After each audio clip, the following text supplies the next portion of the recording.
Good evening. It's good to see you back here tonight as we continue with our Sunday evening services and our melting pot classes. I know Brother Adam will probably have a reminder about those classes. If not, I guess I put him on the spot, but he'll remind you of those because I'll forget one. But we're glad that you're here tonight. If you haven't been here the last several weeks on Sunday, we do have a variety of different classes of which you can choose and be a part of. We will sing a song before the devotional thought, number 578. Well, before that, let's mark the song of invitation, please, if you don't mind. 924. We'll sing Just As I Am. 924, following the invitation. And before, let's sing 578, We Will Glorify. 578.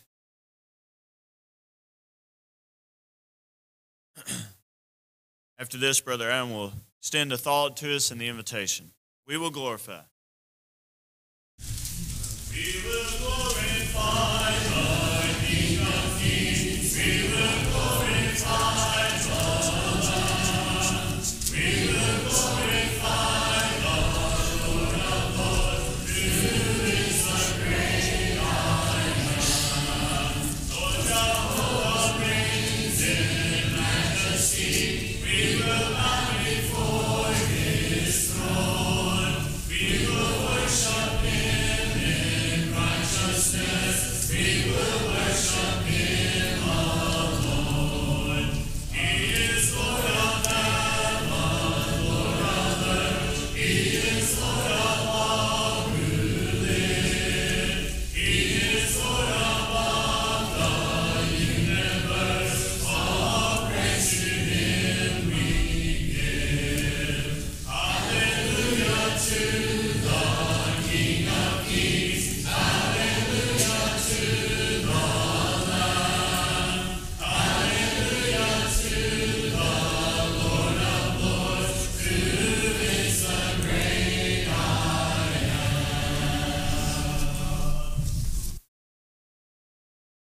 Good evening. You'll turn over to 2 Timothy chapter 4. 2 Timothy chapter 4.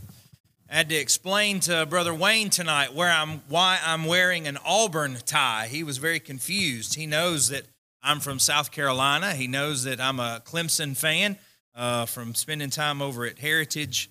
So he's wondering why I wasn't wearing a Tigers tie or a Clemson Tigers tie because we won big yesterday. Really happy about that. I had to explain to him about the tradition, and I think most folks here remembered. That's why I didn't mention it this morning, but the day after the Iron Bowl, since I'm a transplant to this wonderful state, to fulfill the biblical mandate to weep with those who weep, I wear a tie for whichever team loses the Iron Bowl. Feel bad. You've still got friends. You've still got people that you can lean on. One day maybe I'll wear that Alabama tie, but hasn't happened in the past couple of years. But as the playoffs progress, as we get into the college playoff, the Clemson tie will come out, the Alabama tie will come out. We'll just have to see when that happens.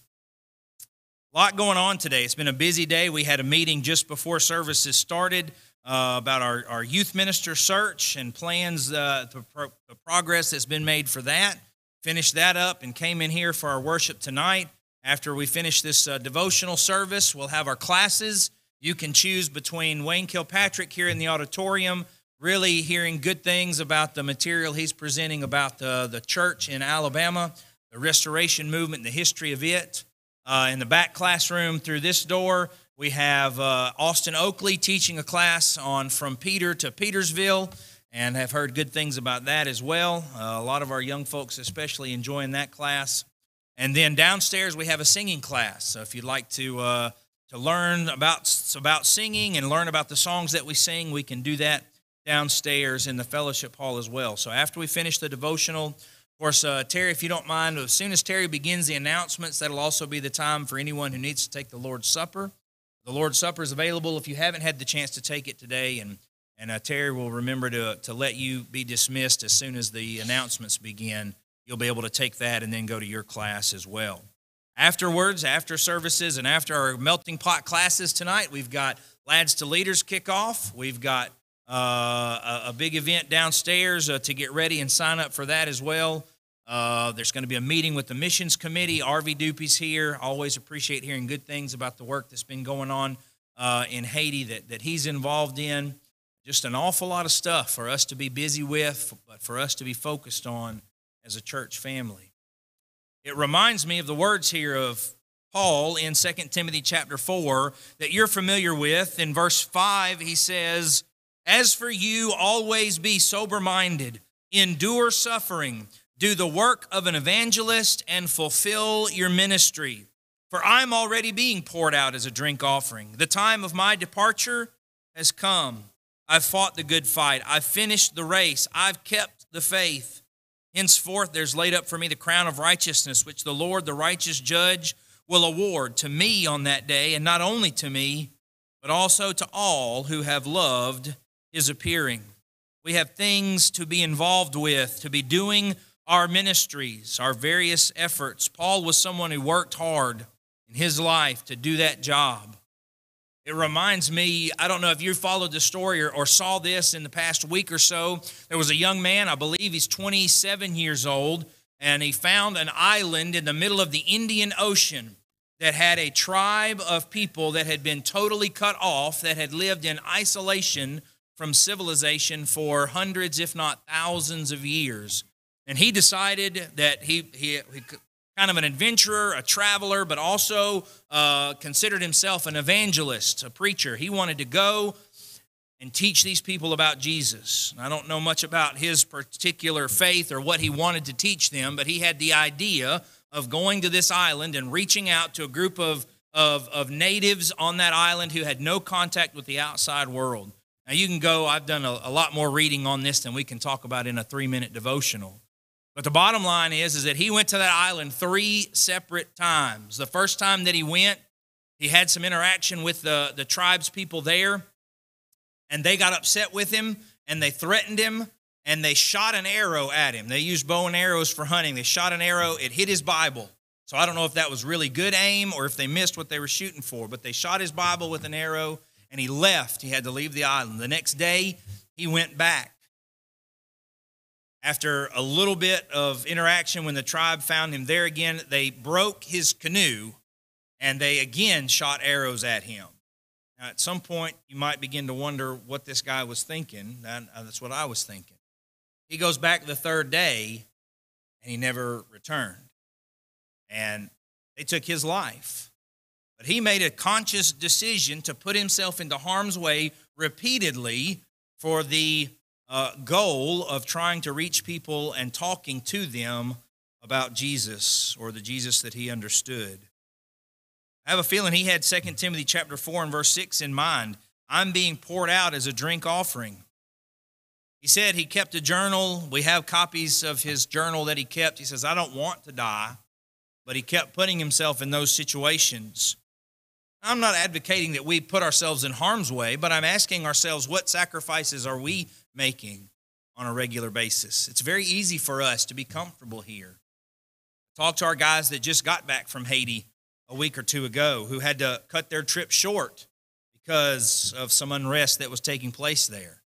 Talk to some people who know people who have died in foreign countries like that, trying to do that kind of work.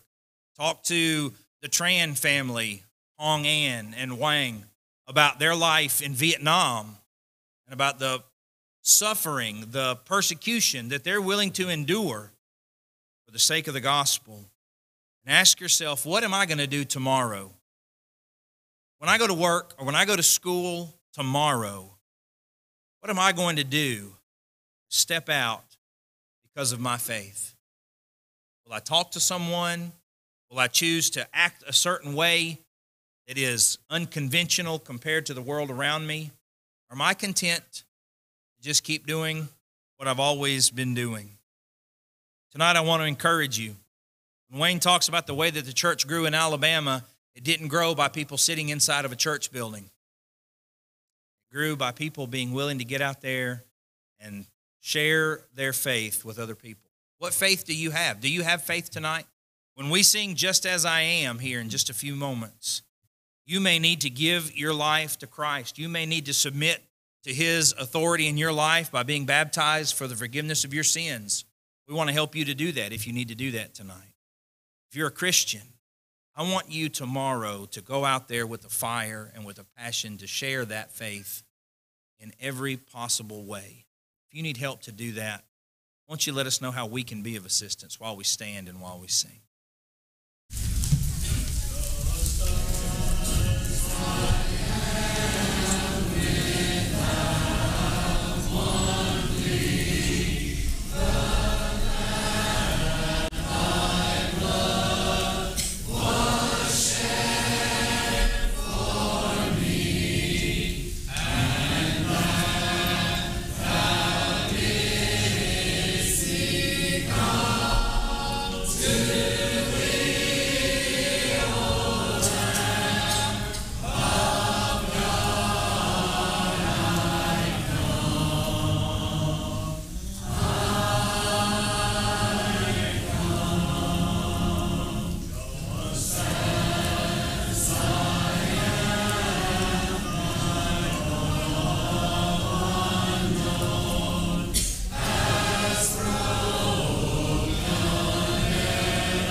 As Adam mentioned, if you are here tonight and have not had the opportunity to partake for the Lord's Supper, it is prepared for you.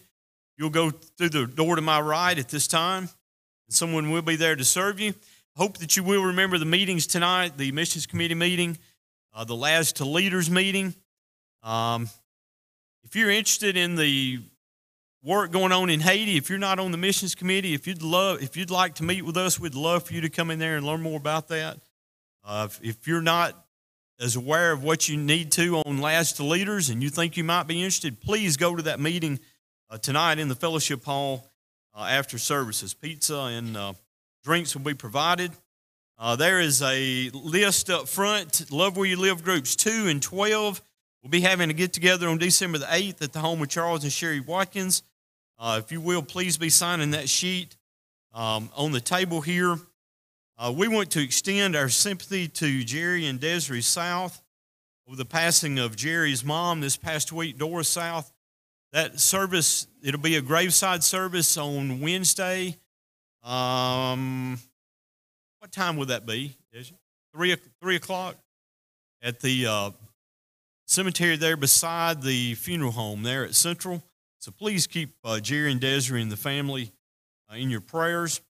I also want to remind you, Tuesday morning Bible class at 10 a.m., Glenwood singing Tuesday night at 6:30. If you can help with fruit baskets this year, please see Jim or Lori Godey in regards to that. A lot of different things going on. We're going to be sponsoring Room at the End on Thursday, December the 6th. We'll have more to say about that Wednesday night or on Sunday. So I hope that you will participate in these different things. Please remember all those that are scrolling, that are sick. I want to add to that list, Karen Reisner will be having knee replacement surgery on Thursday. So please remember Karen in your prayers. And Jimmy, as he takes care of her, I know that he'll do a great job. Again, glad to be here, that you're here tonight. If you're visiting with us, we're always honored to have visitors. We hope that you'll take part in the classes that we do at this time. So you're now dismissed to go to your classes.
It's good to be with you this evening. We're going to pick up where we left off last week. Of course, this whole series is devoted to studying how the church came into Alabama, and how the Restoration Movement started. And what I want to do is especially talk about two men tonight. I guess the emphasis will be more on them and the work that they did. And the reason for this is because these men were the first two permanent preachers to come, you might say, north of the Tennessee River.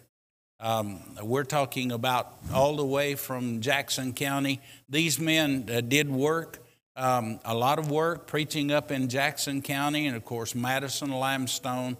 And they did some south of the river, but most of it was right here, just north of the river, the four counties that lay north of the river. And, of course, Brother Matthews and Moore both arrived in 1828. That's James Evans Matthews and Ephraim D. Moore. Never have found out what the D stands for. I know that some of his relatives had the name David, and I've often wondered if his name might have been Ephraim David Moore, but don't really know about that. It'd be a guess. And, of course, Brother Matthews, he moved away from here. I'll give you a preview, a jump ahead. He finally moved to DeSoto County. Well, it was Tate County, I believe, at the time, and they divided Tate up into DeSoto and Tate County, like they did Colbert and Franklin and several counties here in Alabama. Took larger counties as more people came, the population grew, and they wanted centers, county seats, and they wanted them within, a fair distance, a reasonable distance from everyone in the county. So they made smaller counties. Brother Moore moved to Red River County, Texas, and that's where he would live until he died. But what I want to show you is some of these men, some of the reports that they sent in. We began to get reports from both of these preachers as early as 1827. The reason for this, Brother Barton Stone began to publish a journal. Now, Alexander Campbell had started one back in 1823, but it was sort of a regional thing at first. I don't think many issues of it ever got out into Alabama or even Middle Tennessee. Maybe North Middle Tennessee, but that would have been the extent of it. It was called the Christian Baptist. He began publishing that in 1823, and he continued to publish it through the year 1829. And then in 1830, he changed the name of the journal to Millennial Harbinger, and he continued to publish that until he died in 1866. And then his brother-in-law, not brother-in-law, his son-in-law, W.K. Pendleton, continued to publish for another 4.5 years. And so at the end of 1870, they ended the journal because it had become controversial then under Pendleton's work. And it was actually going back and teaching things diametrically opposed to what Thomas Campbell had said in the beginning. I'll give you a sample. You've all heard the expression.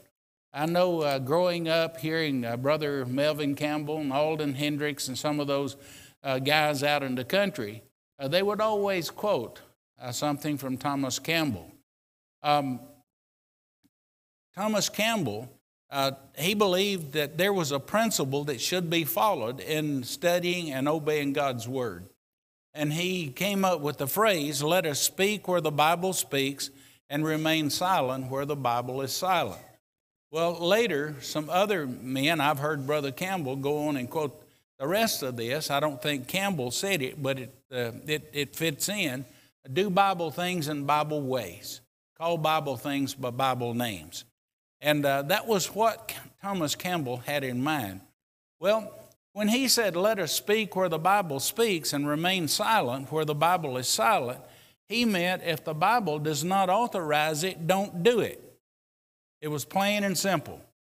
Well, Mr. Pendleton, after Alexander Campbell died in 1866, he came up with something to sort of cover what they were trying to do. They were introducing instruments and music into the worship services. They had organized a missionary society that was basically going to be the government over, a governing body over the churches that were affiliated with it, and it did.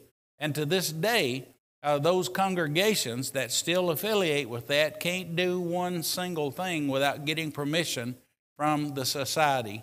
They now call it the World Council of Churches. It's grown and got more powerful, but it's killing them too.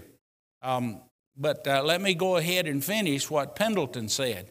Pendleton said he went back and reinterpreted what Thomas Campbell said, and he said this is what Mr. Campbell really meant, was that the Bible don't condemn it, it's okay to do. Now let that soak in just for a minute. Think about what all could be brought in if that's what the Bible meant. What about cornbread and buttermilk for the Lord's Supper? It doesn't say you can't have it, does it? Would anybody who believes in the authority of the Scriptures dare do that? Even Mr. Pendleton didn't go that far. He wouldn't have taught that. But you see, the principle that he was trying to justify would say anything that God didn't say you can't do is okay to do. Let me ask you ladies this. How many of you, when you send your husband to the store to buy some things, how many of you list everything in the store that you don't want so he'll get what you do want? Well, why would anybody expect God to do that? When God says, this is what I want, that's enough. You know, he doesn't have to say, now I don't want this and this and this, any more than a wife would have to list everything in the stores she doesn't want so the husband will get what she really wants. So then that was the problem. And eventually that would cause a split in our brotherhood. By 1906, the disciples of Christ, as they were referring to themselves, made it clear they were going to have the instrument, they were going to keep the missionary society, and they had introduced a new kind of theology into their church where they were challenging the Bible as whether it was really the Bible in the form we had it, if that was really the form that God gave it in. See, trying to find more and more loopholes so that they could do more things and get away with it. And a lot of the people were blinded enough to go along with it. Back to these men, Mr. Matthews, Brother James Matthews, and Brother Ephraim Moore. They began to read this journal that Barton Stone was publishing. He began, I believe it was September or November of 1826 when he began publishing this. And for a few years, the volume number would start with September or October instead of January. Later, he harmonized that and got it moved to January, kept some order to it. But Brother Stone began to publish biblical articles that people in his area, preachers, had written on subjects that a lot of people had questions about. Do we take the Lord's Supper every first day of the week? And the instrumental problem hadn't been a problem at that time. That didn't come about till the 1850s. And so for about 35 or 40 years, there was no problem with that. Nor the Missionary Society until 1849, so almost 1850. So our brethren were pretty well unified from the beginning of our restoration movement. But Brother Stone, like Campbell, was publishing biblical articles on various things. There were articles on a woman's role in the church. There were articles on singing, not about the instrumental music, but just singing in general. Should we sing? What kind of songs should we sing? These brethren were writing articles on that. And so our brethren here in North Alabama, Brother Matthews and Brother Moore especially had personally known Brother Barton Stone. And so he was very much influenced. Stone was a very conservative man. And so conservatism was what was here north of the Tennessee River and immediately south of it. I'd say you'd have to get all the way down into Montgomery area before you found the brethren sort of leaning more liberally in different directions. And I'll tell you about that later when we talk about the work that began in central and south Alabama. So then Brother Matthews and Brother Moore had friends that were preaching from Middle Tennessee and from Northwest Georgia, and they were all coming together once a year, and it was like it was called a camp meeting, where they would come together and different preachers would get up. It's sort of like the workshops we used to have at IBC, and like Freed Hardeman has their lectureships. It was more in this line. But people would come in wagons and ride on horses, buggies, however they could get there. And they would come and camp out for a week. That's why it was called a camp meeting. And different men would speak. They were lined up from almost sunrise to sundown, or even after sundown, because they would use torches and things to light the meeting places. And it was just a big fellowship thing.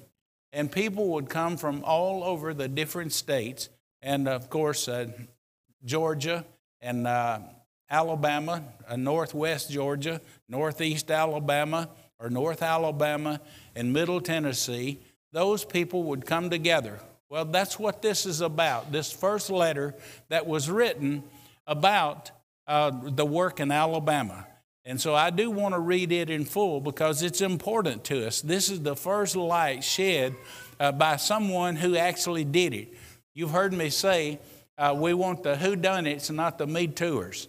In other words, we don't want second-hand information. We want first-hand information. And this is first-hand information. Came right out of Brother Stone's journal where he published the letters these men wrote. Our annual meeting commenced at Antioch, Jackson County. That's what we now call Rocky Springs. It originally was established as the Antioch congregation.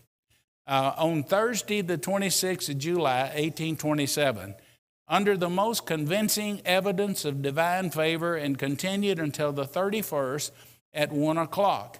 During that period, there were devotional exercises in some way, almost without intermission. It is the wish, and I didn't read the whole thing. I just wanted to put enough to give you a gist of what was happening. So I took some from the beginning and some from the ending. It is the wish of the brethren that there be a general conference for the purpose of more general union and uniform understanding. Our conference and meeting throughout was expressive of the most perfect harmony. Our next conference will be held at Hurricane Madison County. That's Madison County, Alabama, the first Lord's Day in February, 1828. I subjoined the names of the preachers belonging to this conference. So here are the names of the men who, this is a who's who list of who was preaching in South Tennessee, South Middle Tennessee, and North Alabama. And I think I've explained the ordained and unordained, but I'll go back and do that again to refresh the memory of someone who may have forgotten or someone who might not have been here. This is not the typical the denominational ordained. They referred to them as ordained in the sense that a congregation, when they had confidence in the preacher, they would sign a piece of paper saying that they had that this man was a faithful member of that congregation and they were fully behind him. And he would take that to the registrar at the courthouse and they would enter this into the marriage records. This is just called a testimony. That's how they're titled in the marriage records, where this guy was proving to them that he was a real minister. And so the courthouse then would approve him doing weddings. Doing weddings was a part of their income back then. And so the ones who were ordained were the men who had been approved by the congregation to do weddings. They had already been approved to preach. They were preaching. But at some point, they'll say, well, you know, he's proven himself enough that we'll grant him a permission to do weddings. And that's why it's listed ordained or unordained. Now, the unordained men that are listed here, they were preaching, but they didn't have the right to do weddings at this time. Now, one of these men, I've seen his little testimony, and I should have posted it here so you could see it, but it was from 1827. Okay, ordained, Elisha Price, John Parkhill, Elisha Randolph, Mansell Matthews, John McDonald. That's supposed to be McDonald, not McDaniel. Thacker V. Griffin. And the reason I know this is when we get down to the third line near the end, I know who that man is. Thacker Griffin, Isaac Mulkey, that was Brother John Mulkey's son. William Clapp, he was a one-eyed man. Something had happened when he was a child, and he lost sight in one eye. This is Crockett McDonald. It says McDaniel here, but printers back then sometimes didn't read the handwriting correctly, or maybe Brother Stone didn't read the letter correctly. But this is Crockett McDonald. In 1826, he starts the church in Moulton. And I've talked to his great-great-granddaughter many times. Okay, Robert Bates, Jonathan Wallace, James Matthews. I read this list before, but I wanted to read it in the context of what we're talking about tonight. Now, the unordained were James Anderson. He was preaching, but he was the one whose testimonial I have seen in the courthouse up in Scottsboro. He was from Rocky Springs or up near Bridgeport. Lorenzo Griffin, he was a younger brother to Thacker Griffin, who was listed above. Jonathan Ward, William J. Price, he was a younger brother of Elisha Price. And there was William W. Wilson. Really, that's supposed to be WM there, and somehow it got inverted. And Andrew Russell and Jonathan Parker. So these were the men that were preaching in North Alabama at the time this letter was written, August the 8th, 1827. So I thought that was pretty neat to find something like that, to give us an insight into who actually was working and maybe even where.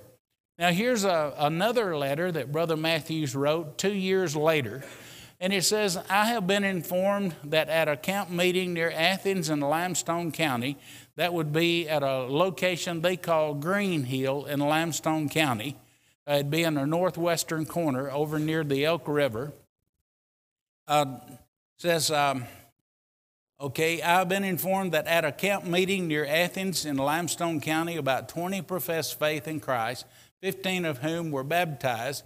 In other words, they baptized them immediately. For some reason, the others were waiting. In September last, I attended a 4 days meeting in Salem, Franklin County, Tennessee. Okay? If you ever gone up Winchester Road from Huntsville toward Winchester, you come out at Huntland, Tennessee on the US 64. And then you turn east, and about a mile and a half over there, headed toward Winchester, little community called Salem. They actually refer to it as Old Salem now.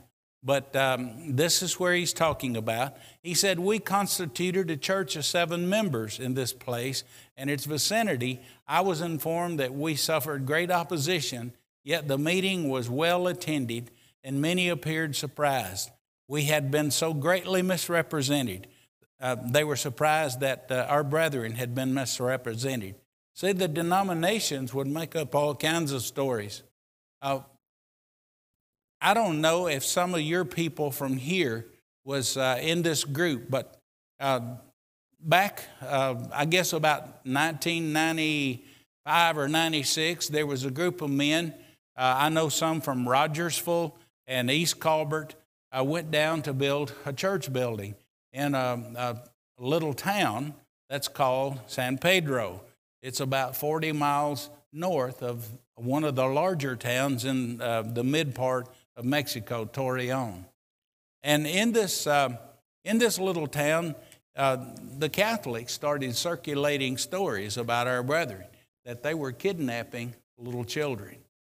And so they all got arrested and put in jail until somebody came to their rescue and got them out.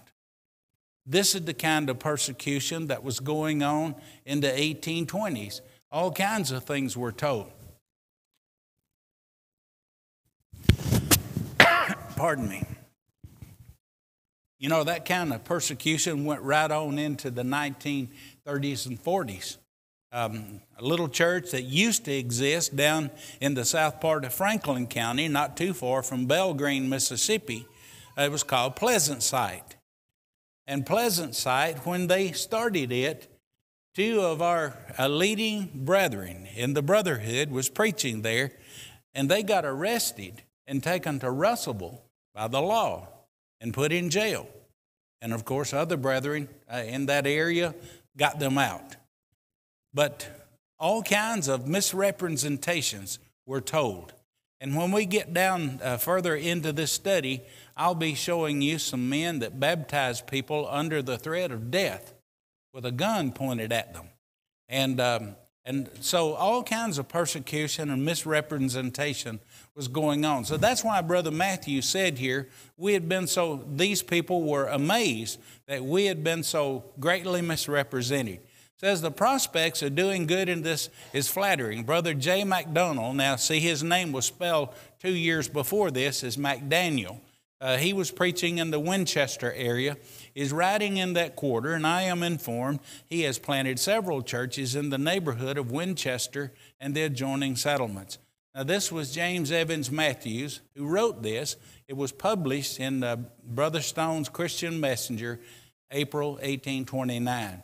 So this is giving us an insight, and this is the building, by the way, that was built in 1876. This is the second building of the Old Salem congregation that Brother Matthews established with 7 people. They still meet there, but they're almost down to 7 people now. They're just a tiny handful of people still meeting in the building. What I want to look at now is the importance. Of course, this is Mississippi and Alabama. You recognize that. But it was along the rivers that the earliest settlements began to develop. For one reason, with flatboats at least, you could float, different times of year, you could float goods down the river, and they would eventually end up in New Orleans or some town along the way. And so that's one reason that most of our settlements, Bridgeport and Scottsboro are not very far from the river. Well, Huntsville's not very far from the river. And of course, we know Florence and Sheffield and Tuscumbia, they're huddled right around the river here. Well, as you go down other rivers, Tuscaloosa sits on a river, and even Montgomery is on the Alabama River, and Selma, and some of those, Cahaba, one of the earliest state capitals in Alabama, located on the river. So the river was like a highway to these people, and that's why it drew them along. But there were obstacles in the gospel coming into this area because the Indians still controlled this, and the U.S. government had not worked out some kind of treaty with them, hadn't forced themselves upon them at the time.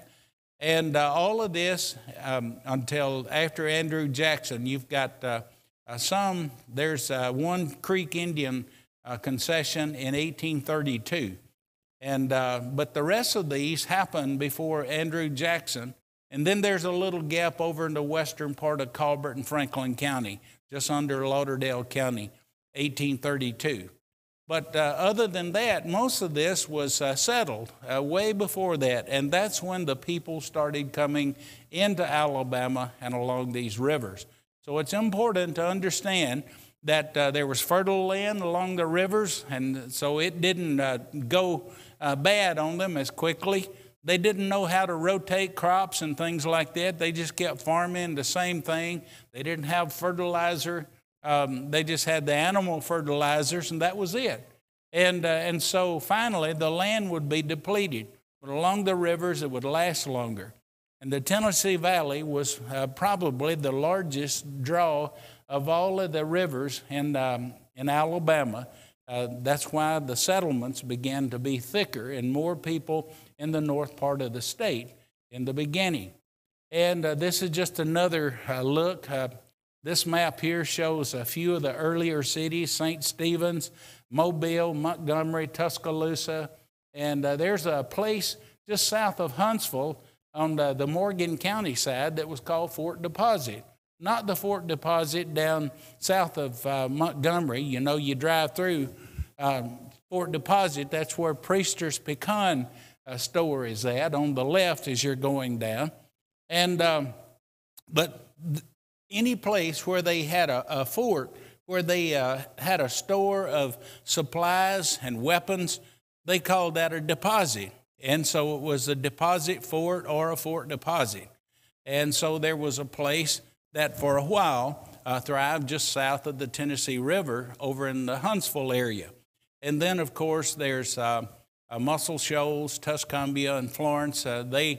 Especially Florence and Tuscumbia grew up first, and then Sheffield and Muscle Shoals filled in. But what they mean by Muscle Shoals here is not the town. They mean that 14-mile strip of rocks in the river that caused them to build Wilson Dam so that people could travel that strip. And that's what they were talking about.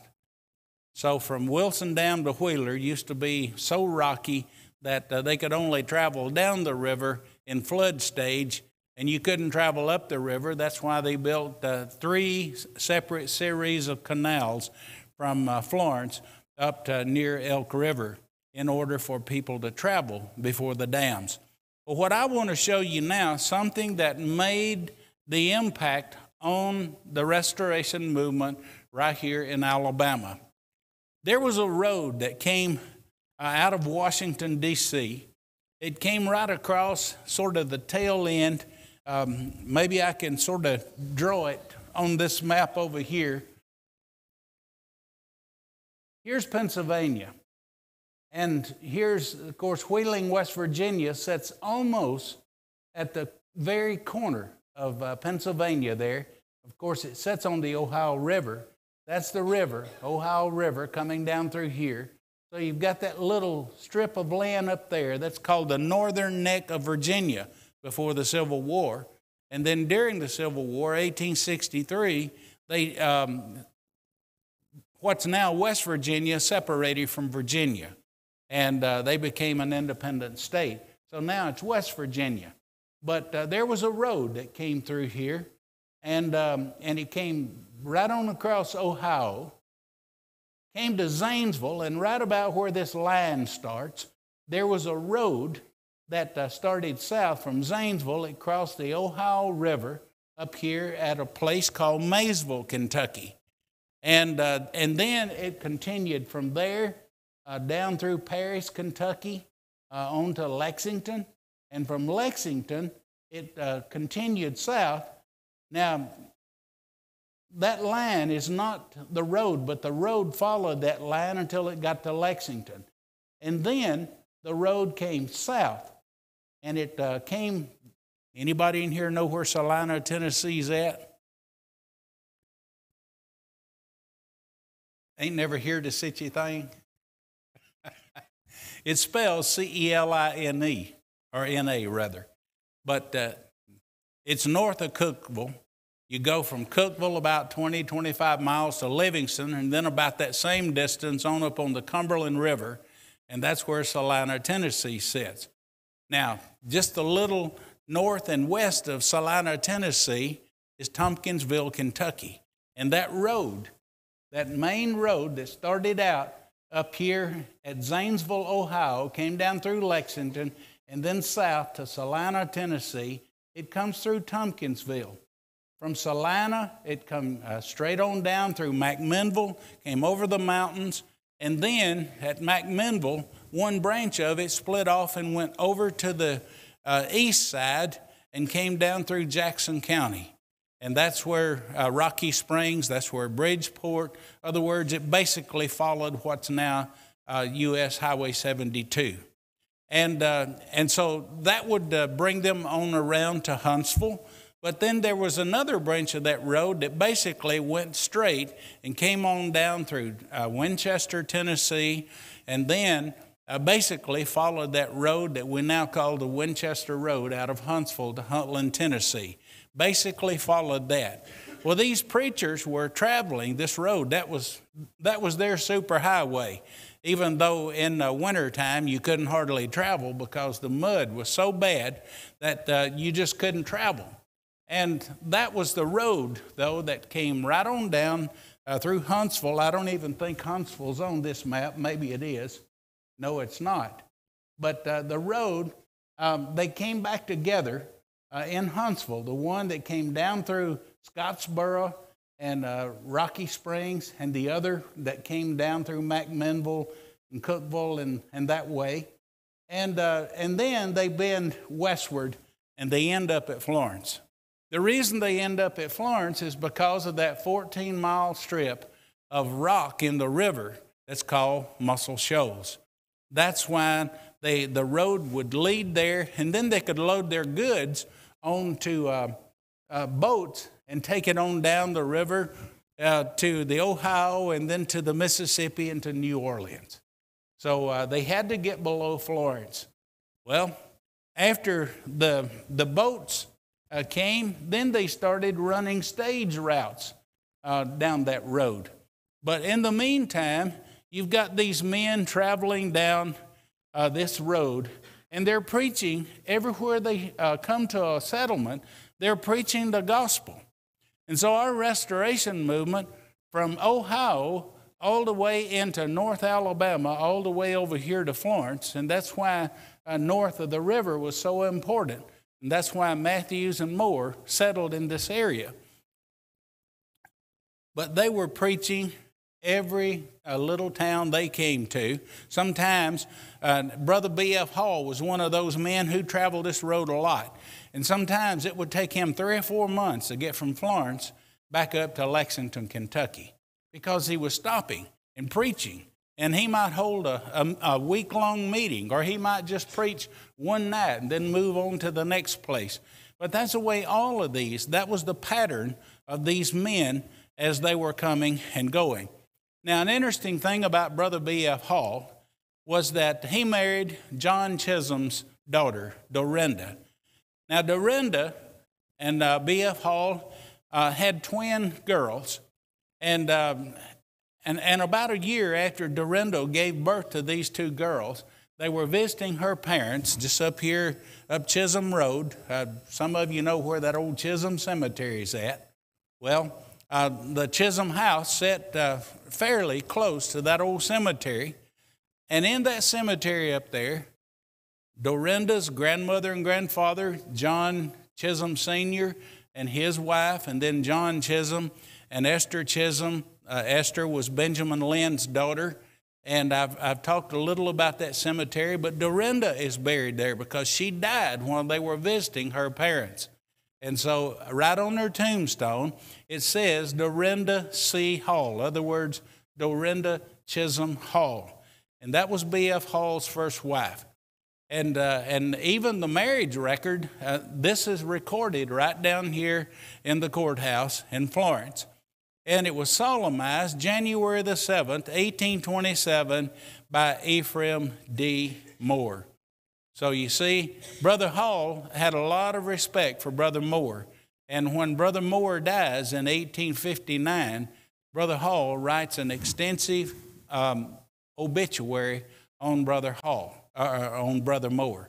So here is these are documents that show some important things.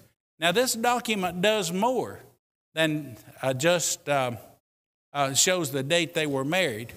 There's been a controversy in our Restoration Brotherhood, the ones who study and teach and write on Restoration history. And they all try to make Talbert Fanning being baptized in 1827 or 28 or 29. Even Brother Fanning contributed to this misunderstanding because he put 2 different years in as he was writing when he was baptized. The reason this is important is because the man who preached the sermon, Baptism for Remission of Sins, that Brother Fanning responded to was B.F. Hall. Now, Hall knew where he was at. He was like Brother Campbell. He kept a journal. And I've got, even on my computer here, a scanned copy of his handwritten journal. It's about 105 or 6 pages. So there's no guesswork about it. He's got it all right there. But to confirm what he had written in his journal, we've got all of those reports he sent in. Here's what Brother Hall said. Brother Hall said that he says that he baptized these men in 1826. And then he spent the winter studying dentistry because he wanted to be a dentist so he could make money while he was traveling and preaching. And Brother Hall stayed right here in Florence and studied under a dentist by the name of Dr. Rucker. Spent the winter here, and that's when he married Dorinda Chisholm. And then he takes her back to Kentucky, and the entire rest of 1827, he stays in Kentucky. He's not in Alabama to preach that sermon that the people said Brother Fanning responded to. And Brother Hall confirms this by giving a report on his work from 1826 to 1828. And it's printed in Brother Campbell's journal, The Millennial Harbinger. So this is an important thing here. This confirms exactly what Brother Hall said he did. After he preached that series of lessons, he spent the winter and he married this young lady, Dorinda Chisholm. Okay, I have traveled one end of this road to the other that the pioneer preachers traveled. And so it's interesting to me. How many of you knew that there was a marker about this road right down at Pope's Tavern? Any of you ever seen it? It's at the back. You know the main street that comes in front of Pope's Tavern. You have to go out to the northeast corner. And there in the corner is one of these markers that I'm going to show you about the road. But there's historical markers all along here telling about the development of this road. There's a marker just like that at Pope's Tavern. It's been there since the 1930s when some citizen here in Alabama found one of these old markers up in Kentucky and bought it and gave it to the museum, Pope's Tavern. And he wrote a long article in the Times, I guess it was the Florence Times then, thinking that was the only one of these in existence because it was the only one he'd ever seen. Well, I can prove there's at least 14 of them. I've got pictures of all 14 of them scattered up and down that road. But they're markers to let people know not how many miles, but which direction to go to get to those places. And so this is a neat little find here. And as I said, there's 14 of them. But I want to read you this one right here. Completed by 1839, the old mail stage route, Lexington, Harrodsburg, Perryville Turnpike, it's now called Kentucky Highway 68, ran through the center of Pleasant Hill. That is the Shaker Village up near Harrodsburg, Kentucky. It says, road became part of the interstate, simply meaning a road that ran from one state to the other. Zanesville, Ohio to Florence, Alabama, mail stage route. Stage discontinued here by 1877. Well, the importance of this here was the Shakers traveled that road. That's how they got there.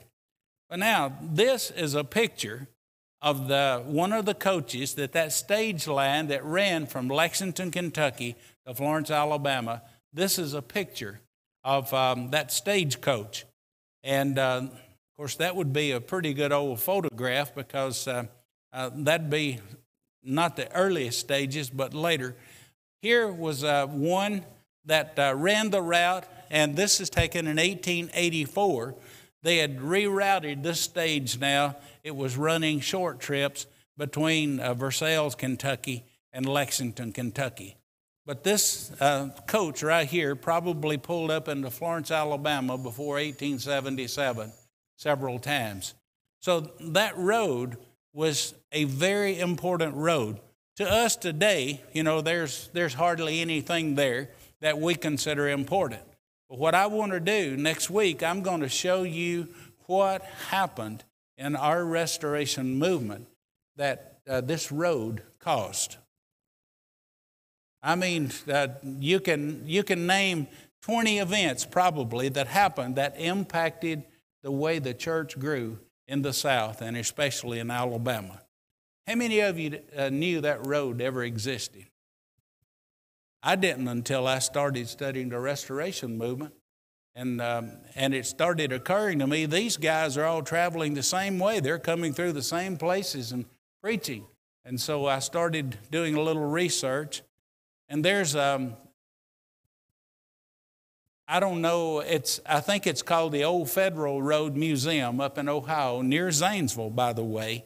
And it gives a history of all of the major federal roads that ran east and west and north and south. And that's where I began to discover things about that road that we don't even know about anymore that came south. And that's what brought the preaching boys into Alabama. Thank you.